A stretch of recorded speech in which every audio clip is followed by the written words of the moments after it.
Good evening class. आज आपण सायटोप्लाझ्मिक inheritance हा चॅप्टर पाहणार आहोत. एक्झामच्या दृष्टिकोनातून हा चॅप्टर फारच महत्त्वाचा आहे. तर सायटोप्लाझ्मिक इनहेरिटन्स याचे फीचर्स हे 4 मार्काला विचारतात आणि एनी वन एक्झाम्पल जास्तीत जास्त मिराबिलिटीला पार याचं एक्झाम्पल विचारतात किंवा कापा पार्टिकल याच्यामध्ये आपण 3 एक्झाम्पल पाहणार आहोत. तर एक्झामसाठी याचे फीचर्स 4 मार्कासाठी व्यवस्थित करायचे आहेत आणि याचे एनी वन एक्झाम्पल विचारतात पण मे बी स्पेसिफाईड विचारू शकतात, म्हणून तुम्हाला तिन्ही एक्झाम्पल्स व्यवस्थित करायचे आहेत. तर आपण आधी ते इनहेरिटन्स म्हणजे काय, it is the transmission of characters from parents to their offspring is called as inheritance. मग आता जे काही जेनेटिक मटेरियल असते ते जेनेटिक मटेरियल कुठे प्रेझेंट असते तर न्यूक्लियसमध्ये असते. जीन्स कुठे प्रेझेंट असतात, न्यूक्लियसमध्ये असतात. पण सायंटिस्टच्या कोरेन्स या सायंटिस्टच्या हे लक्षात आलं की न्यूक्लियस शिवाय सुद्धा काही जीन्स आहेत जे की कॅरेक्टरचे इनहेरिटन्स गव्हर्न करतात. आता आपण सेल पाहिली होती, सेलमध्ये सगळ्यात मध्यभागी होतं ते न्यूक्लियस होतं, न्यूक्लियसमध्ये जीन होते. पण या व्यतिरिक्त सेलमध्ये काही ऑर्गेनेल्स असे होते की ज्याच्यामध्ये सुद्धा DNA RNA प्रेझेंट होते. कोणते होते ते ऑर्गेनेल्स तर क्लोरोप्लास्ट होतं, मायटोकॉन्ड्रिया होतं.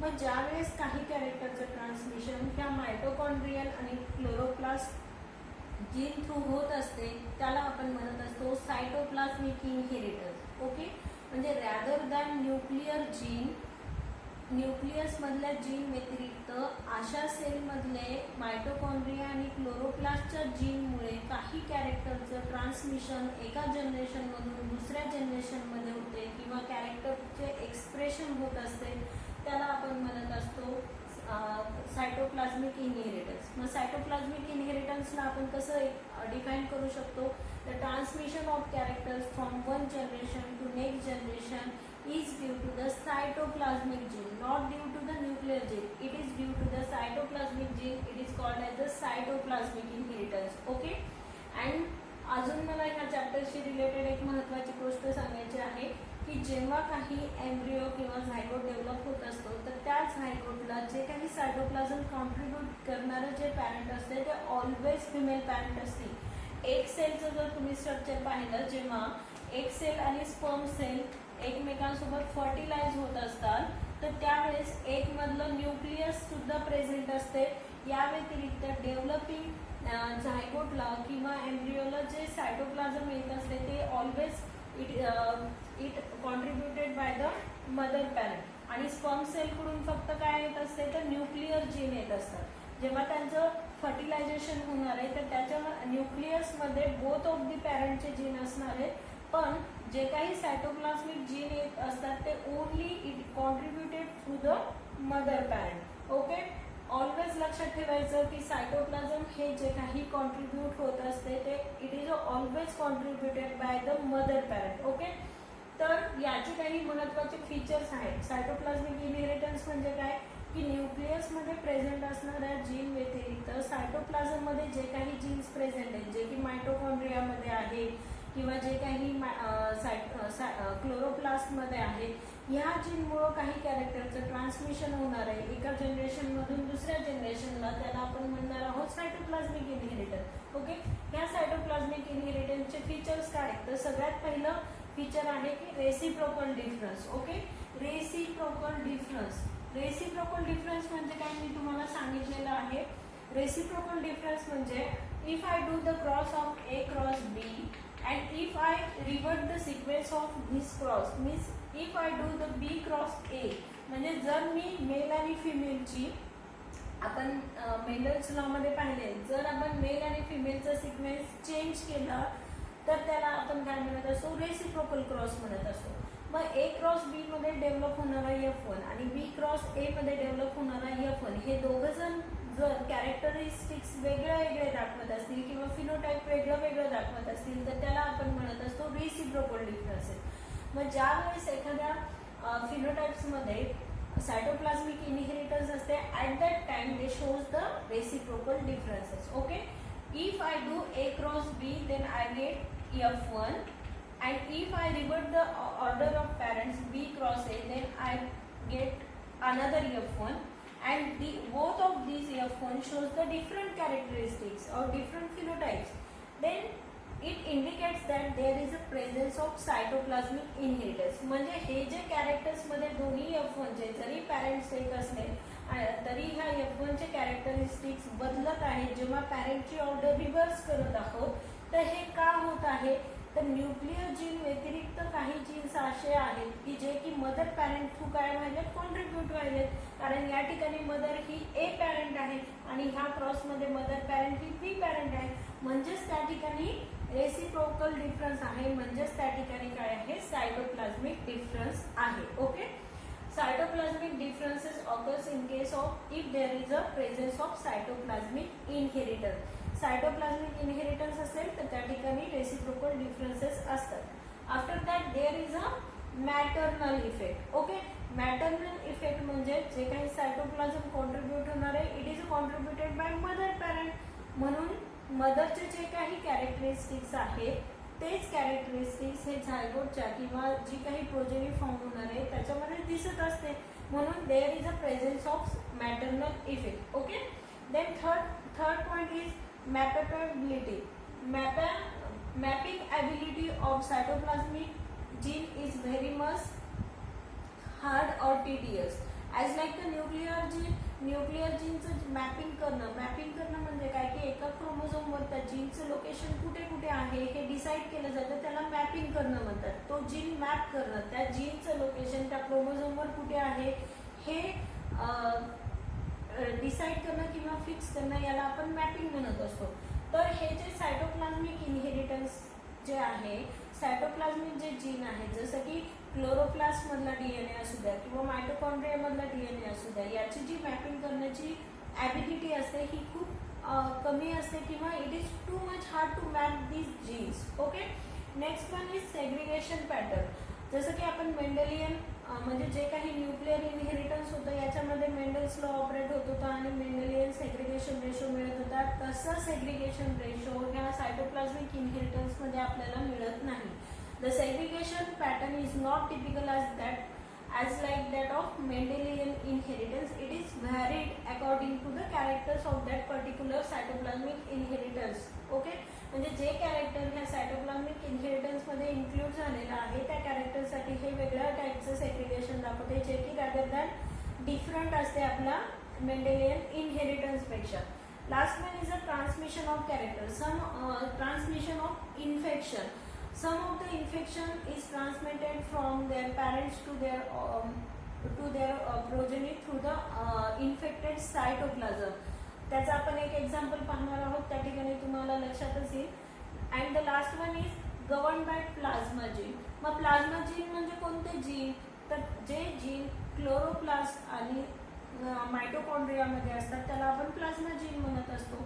तर हे जे काही इनहेरिटन्स आहे it is govern by cytoplasmic gene और we can say it as a plasma gene. म्हणजे जे काही जीन तुमच्या क्लोरोप्लास्ट आणि मायटोकॉन्ड्रियामध्ये आहेत त्या जीन्समुळं याचं हे सायटोप्लाझ्मिक इनहेरिटन्स काय होत असते, गवर्न होत असते. आपण कोणते कोणते कॅरेक्टरिस्टिक्स पाहिले, फीचर्स पाहिले. First one is the reciprocal differences is there. Maternal effect is also observe there. Then mapping ability of that particular gene. Cytoplasmic gene is too much tedious or hard. Next one is segregation pattern. There is a no typical segregation ratio as like that of Mendelian inheritance.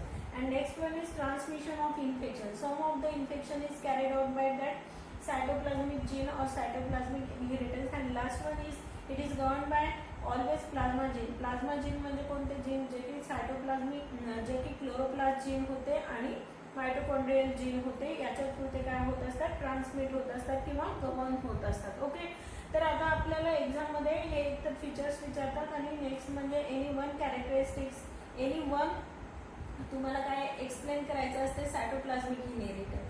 तर cytoplasmic इनहेरिटन्सचे 3 classes पडतात. First one is the cytoplasmic inheritance, next one is maternal effect and the last one is infection through the infected particles. Okay, the inheritance through infected particle. असे आपल्याला 3 example पाहायचे आहेत. तर सगळ्यात पहिले आपण स्टार्ट करत आहोत ते आहे plastid inheritance. Okay, plastid inheritance जो की क्लास आहे, याचा क्लास आहे सायटोप्लाझ्मिक सायटोप्लाझमिक इनहेरिटन्समध्ये फर्स्ट वन त्याचे दोन टाईप पडलेले आहेत. एक आहे प्लास्टिड इनहेरिटन्स आणि दुसरा आहे मायटोकॉन्ड्रियल इनहेरिटन्स. ओके, प्लास्टिड इनहेरिटन्ससाठी आपण एक्झाम्पल घेणार आहोत मिराबिलिस जलापा, त्यालाच आपण म्हणतो 4 o'clock. तुम्ही हा प्लांटचा जो फोटोग्राफ आहे ते गुगलवर सर्च करू शकता. म्हणजे हे जे काही याच्यामधलं व्हेरिएशन आहे याच्या ब्रांचेसमधलं ते तुम्हाला व्हिज्युअली क्लिअर होईल. गुगलमध्ये जर तुम्ही टाकलं मिराबिलिस जलापा किंवा व्हेरिगेटेड लीफ इन मिराबिलिस जलापा तर त्या ठिकाणी तुम्हाला फोटोग्राफवरून ते खूप चांगल्या पद्धतीने क्लिअर होऊ शकेल. तर याच्यामध्ये हे जे मिराबिलिस जलापा जे प्लांट आहे याच्यामध्ये सगळ्यात पहिले सायटोप्लाझमिक इनहेरिटन्स कुणी डिस्कवर केलं होतं, तो कोरेन्स या सायंटिस्टने डिस्कवर केलेला आहे सायटोप्लाझमिक इनहेरिटन्स. यामध्ये मिराबिलिस जलापा हे जे प्लांट आहे याच्यामध्ये 3 टाईप्सच्या ब्रांचेस असतात. ओके, 3 टाईपच्या ब्रांचेस म्हणजे कोणत्या 3 कलरचे ब्रांचेस असतात किंवा 3 कलरचे लीफ असतात. याच्यामध्ये फर्स्ट वन लीफ जो असतो तो असतो ग्रीन कलरचं लीफ असतं. ग्रीन कलरचं लीफ आहे means there is a presence of chloroplast. Chloroplast असेल तरच ग्रीन कलर येईल. दुसरं जे आहे पेल ग्रीन कलरचं लीफ असते. पेल ग्रीन कलरचं leaf it is due to the leucoplast. Okay, and the last one is a variegated leaf. Variegated leaf म्हणजे एकच लीफ आहे पण there is a patches. Okay, there is a patches म्हणजे त्याच्यामध्ये तुम्हाला green colour पण दिसेल, ज्याच्यामध्ये तुम्हाला पेल ग्रीन कलर पण दिसेल. म्हणजे ज्या वेळेस असं पॅचेसमध्ये डिस्ट्रीब्यूट झालेले दिसतील कलर त्याला तुम्ही काय म्हणणार आहात, व्हॅरिगेटेड म्हणणार आहात. म्हणजे it is a combination of green colour and the pale green colour, it is called as a variegated or a colourless. Okay, 3 टाईपच्या ब्रांचेस आहेत किंवा 3 टाईपचे लीफ आहेत. एक आहे ग्रीन लीफ, दुसरा आहे yellow leaf and third one is a variegated leaf.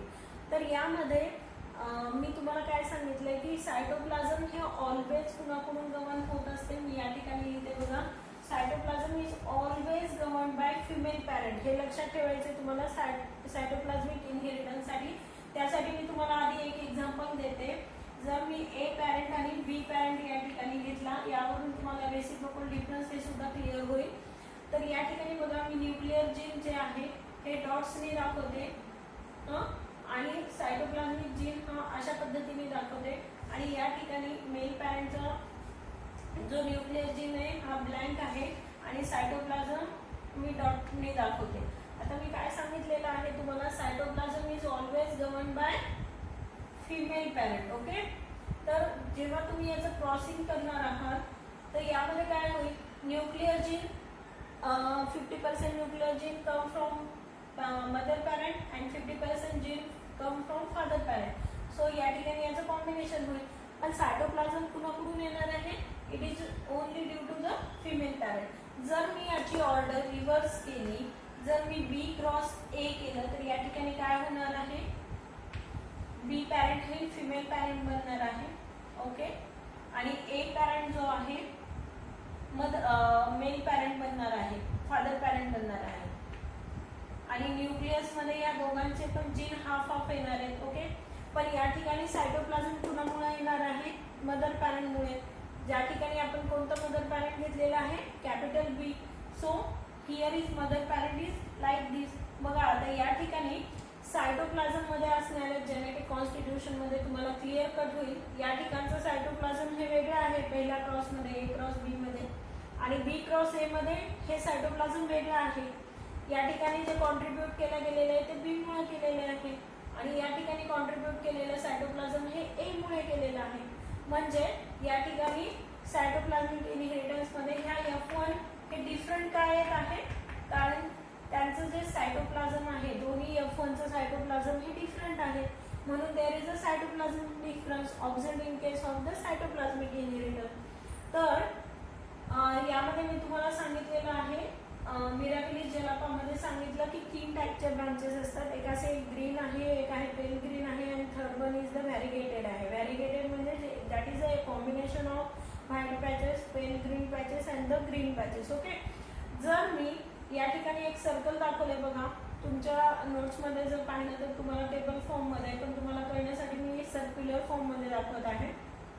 जर फिमेल पॅरेंटचे गॅमेट्स, ओके, या फिमेल पॅरेंटचे जर गॅमेट्स मी या पद्धतीने घेतले, म्हणजे फिमेल पॅरेंट ही ग्रीन कलरच्या ब्रँचवाली असू शकते, पेल ग्रीन कलरवाली असू शकते, व्हॅरिगेटेड असू शकते.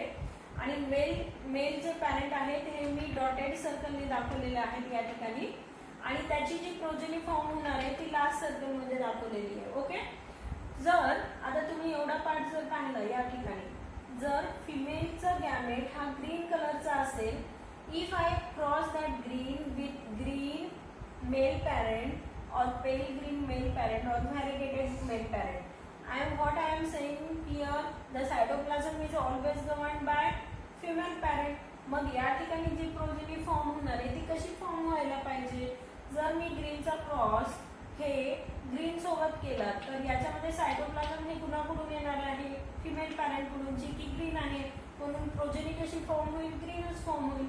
जर मी ह्या ग्रीन फिमेल पॅरेंटचा क्रॉस केला पेल ग्रीन सोबत, तर या ठिकाणी प्रोजेनी कशी फॉर्म व्हायला पाहिजे? सायटोप्लाझम कसं आहे त्याचं ग्रीन आहे, म्हणजे प्रोजेनी पण ग्रीनच फॉर्म होणार. जर मी या ग्रीनचा क्रॉस व्हॅरिगेटेड सोबत जरी केला तर green cytoplasm always govern by female parent, so the progeny will be the green. Like this, if I take the pale green color female and that cross with the green, then it always produces pale. Why it is pale? Because the cytoplasm of that female parent is pale green color, so the progeny produced will be the pale green. Okay. If a pale green cross with the pale green, then the progeny will be produced pale green. If I cross that pale green female with a variegated, तर progeny जी आहे ती व्हॅरिगेटेड येईल का? या ठिकाणी नाही, कारण female पॅरेंटचं जे काही सायटोप्लाझम आहे that cytoplasm is pale green colour, so the progeny will be producer pale colour. Okay. If I take the variegated female, आता व्हॅरिगेटेड फिमेल मी जर घेतली तर मी काय सांगितलं होतं? व्हॅरिगेटेडमध्ये 3 कॉम्बिनेशन असतात. 3 कॉम्बिनेशन कोणते कोणते सांगितले होते? एक तर ग्रीन असू शकते, पेल ग्रीन असू शकते, आणि लास्ट वन इज द व्हॅरिगेटेड. आता याच्यामध्ये जेव्हा मी काही क्रॉसिंग करणार आहे, जर ह्या व्हॅरिगेटेडनी जर मी त्याचं क्रॉसिंग ग्रीन सोबत केलं आणि ग्रीन सोबत क्रॉसिंग करत असताना ह्या जर व्हॅरिगेटेडनी जास्तीत जास्त क्लोरोप्लास्ट दोघांमध्ये शेअरिंग केली, म्हणजे 50% जास्त क्लोरोप्लास्ट दिले तर प्रोजेनी ग्रीन तयार होऊ शकते. जर ह्या व्हॅरिगेटेड मधल्या 50% कमी क्लोरोप्लास्टने कॉन्ट्रीब्युशन दिलं तर ती प्रोजेनी पेल ग्रीन होऊ शकते. ठीक आहे. त्याच्यानंतर जर कमी जास्त प्रमाणात किंवा पॅचेसमध्ये दिलं तर प्रोजेनी काय तयार होऊ शकते? व्हॅरिगेटेड तयार होऊ शकते. म्हणजे देअर इज अ 3 पॉसिबिलिटीज, कारण हे जे व्हॅरिगेटेड कलर आहे हे 3 कलरचं कॉम्बिनेशन आहे. म्हणजे त्याच्यापासून तयार होणार आहे फिमेल पॅरेंटचं सायटोप्लाझम कशा पद्धतीने कॉन्ट्रीब्यूट होऊ शकेल, म्हणजे त्या ठिकाणी प्रोबॅबिलिटीज फॉर्म होतील, कारण व्हॅरिगेटेडमध्ये 3चं कॉम्बिनेशन आहे. या ठिकाणी जे फिमेलचं सायटोप्लाझम आहे ह्या फिमेलच्या सायटोप्लाझममध्ये 3 कलर दडलेले आहेत. एक तर ग्रीन कलर आहे, एक तर पेल ग्रीन कलर आहे, किंवा कोणता कलर आहे? व्हॅरिगेटेड आहे. म्हणजे जरी मी ह्या व्हॅरिगेटेडचा क्रॉस ग्रीन सोबत घेतला तर त्या ठिकाणी तुम्हाला there may be the possibilities that the colour of the progeny will be the green, the colour of the progeny may be the pale green, or the colour of the progeny may be the variegated. Okay.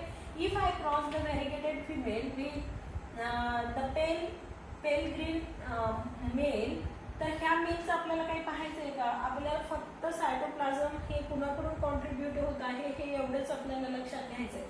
जर मी ह्या व्हॅरिगेटेड फिमेलचा cross हा पेल green वाल्यासोबत जरी केला, म्हणजे mail parent सोबत जरी केला, तर मला कोणत्या कोणत्या प्रोजेनीज मिळू शकतात? जर व्हॅरिगेटेडमध्ये जास्तीत जास्त क्लोरोप्लास्ट जर असतील, कॉन्ट्रीब्यूट केले त्यांनी प्रोजेनीला, तर कलर ग्रीन येईल. ठीक आहे. कमी प्रमाणात जर क्लोरोप्लास्ट कॉन्ट्रीब्यूट केले तर कलर कोणता येणार आहे? पेल ग्रीन येणार आहे. आणि रॅन्डमली केलं असेल तर ते कलर कोणता येणार आहे? व्हॅरिगेटेड येणार आहे. तसंच जर मी व्हॅरिगेटेडचा क्रॉस व्हॅरिगेटेड सोबत केला तरी सुद्धा मला कोणती कोणती प्रोजेनी मिळणार आहे? ग्रीन मिळेल, एक तर पेल ग्रीन मिळेल, किंवा व्हॅरिगेटेड मिळेल. म्हणजे या ठिकाणी मला सांगायचं आहे की cytoplasm is always govern by female parent. जेव्हा ग्रीन होतं, ग्रीनमध्ये कोणते कलर होते का? म्हणजे ग्रीन हा एकच कलर होता ग्रीन, तर त्याची प्रोजेनी ग्रीनच फॉर्म झाली. पेल ग्रीन फिमेल असताना पेल ग्रीन हा पण एकच लेओकोप्लास्टच होता, प्रोजेनी पेल ग्रीनच फॉर्म झाली. पण इन केस ऑफ व्हॅरिगेटेड फिमेलमध्ये 3 टाईपचे कलर दडलेले होते. व्हॅरिगेटेडमध्ये पॅचेस होते, त्याला 4 पॅचेस होते. जर त्या गॅमेटमध्ये जास्तीत जास्त कॉन्ट्रीब्यूट केले क्लोरोप्लास्ट प्रोजेनीला तर progeny will be the green. जर लेउकोप्लास्ट कॉन्ट्रीब्यूट केले तर progeny will be the pale green. आणि जास्तीत जास्त क्लोरोप्लास्ट आणि लेउकोप्लास्ट इक्वल प्रोपोर्शन मध्ये केले तर प्रोजेनी विल बी द व्हेरिगेटेड, म्हणजे त्या ठिकाणी पॅच लीफ तयार होईल. ओके, हे झालं आपलं हे जे आपण पाहिलेलं आहे प्लास्टिड इनहेरिटन्स पाहिलं. नेक्स्ट याचा जो टाईप आहे ते मायटोकॉन्ड्रियल इनहेरिटन्स आहे. ओके, हे लक्षात आलं का सगळ्यांच्या? याच्यामध्ये मिराबिलिस जेलापामध्ये म्हणजे जी काही तुम्ही फिमेल घेणार आहेत, फिमेलचं जे सायटोप्लाझम आहे हे डिसाईड करणार आहे की त्याची प्रोजेनी कोणती फॉर्म होणार आहे. ठीक आहे, या ठिकाणी न्यूक्लिअर जीन काही रोल प्ले करत आहेत का त्याचं एक्सप्रेशन ऑफ कॅरेक्टरसाठी? नाही. Here is only cytoplasm plays the important role and the cytoplasm is always governed by the female parent. So the expression of character is depending upon the cytoplasm which is contributed by the mother parent. म्हणून ही जी progeny form झालेली आहे या प्रोसेसमध्ये, ही progeny कशी तयार झालेली आहे? जसं की त्याच्या फिमेलचं सायटोप्लाझम होतं त्यानुसार प्रोजेनी फॉर्म झालेली आहे. आता आपण नेक्स्ट पाहूया mitochondrial inheritance. In case of mitochondrial inheritance, there is an example that is cokinase in Neurospora, and the next one is cytoplasmic male sterility. Okay, आता हा सायटोप्लाझमिक मेल स्टेरिलिटी किंवा मेल स्टेरिलिटी हा खूप वास्ट कन्सेप्ट आहे जो की तुम्ही third Semla शिकणार आहात. तर याच्यामध्ये मी फक्त एवढं सांगते की what is mean by male sterility. Mail sterility म्हणजे अशी कंडिशन फ्लॉवरची ज्याच्यामध्ये पोलन ग्रेन्स हे आयदर ॲब्सेंट आहेत किंवा नॉन फंक्शनल आहेत, त्याला आपण मेल स्टेराईल म्हणून मेल स्टेरिलिटी म्हणत असतो. म्हणजे ज्या ठिकाणी मेलमध्ये मेल पार्टमध्ये स्टेरिलिटी असते. मग फ्लॉवर्समध्ये कोणता मेल पार्ट आहे तर अँड्रोसियम. ओके, तर हे अँड्रोसियम एक तर नॉन फंक्शनल असतात किंवा ॲब्सेंटच असतात. अशा कंडिशनला आपण मेल स्टेराईल फ्लॉवर म्हणत असतो. पण याचा अर्थ असं नाही की त्याच्यामधली जी गायनोसियम आहे ही फंक्शनल नाही आहे, तर त्याच्यामधली गायनोसियम ही फंक्शनलच असते. तर याचा यूज कुठे होणार आहे? हायब्रिड फॉर्मेशनमध्ये. तर हायब्रिड आपण कुठे फॉर्म करत असतो? हायब्रिड सीड तयार करण्यासाठी आपण काय प्रोसिजर करत होतो? तर पहिलं तर आपण काय करत होतो, एक बायसेक्शुअल जे फ्लॉवर होतं त्याच्यामध्ये स्टिग्मा होती आणि अँथर्स होते. मग क्रॉसिंग करण्यासाठी हे अँथर्स आपण काढून टाकले.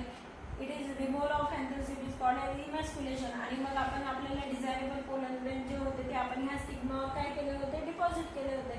त्याला आपण म्हणलं होतं हायब्रिडायझेशन. आता ह्या केसमध्ये काय होणार आहे? जर माझ्याकडे नॅचरली मेल स्टेरिलिटी असेल तर मला इमॅस्क्युलेशन करण्याचं काम करावं लागेल का? म्हणजे जे काही लेबोरियस वर्क होतं ते मला करावं लागणार नाही. Directly I will go for the pollination. आणि याच्यामुळे जे हायब्रिड सीड्सची प्रोडक्शनची किंमत आहे ती कमी होणार आहे. तर हा जो कन्सेप्ट आहे याला आपण म्हणत असतो the hybrid seed production by mean of male sterility. ठीक आहे, तर आता ही मेल स्टेरिलिटी कशी येते? मग मेल स्टेरिलिटीचे वेगळे वेगळे टाईप आहेत. एक तर जेनेटिक मेल स्टेरिलिटी आहे, सायटोप्लाझमिक मेल स्टेरिलिटी आहे, सायटोप्लाझमिक जेनेटिक मेल स्टेरिलिटी. जेव्हा ही मेल स्टेरिलिटी ही न्यूक्लियस मधला जीन गवर्न होत असते तेव्हा आपण त्याला म्हणत असतो जेनेटिक मेल स्टेरिलिटी. जेव्हा ही मेल स्टेरिलिटी ही सायटोप्लाझमिक जीन गवर्न होत असते त्याला आपण म्हणत असतो सायटोप्लाझमिक मेल स्टेरिलिटी.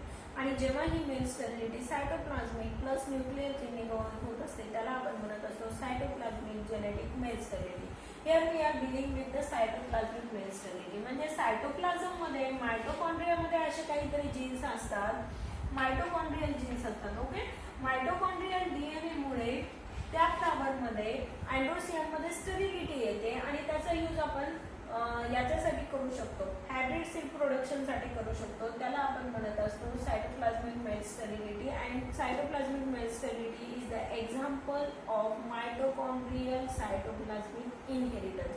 कारण सायटोप्लाझममध्ये असणारे जीन हे ह्या मेल स्टेरिलिटीला काय करत असतात? गवर्न करत असतात.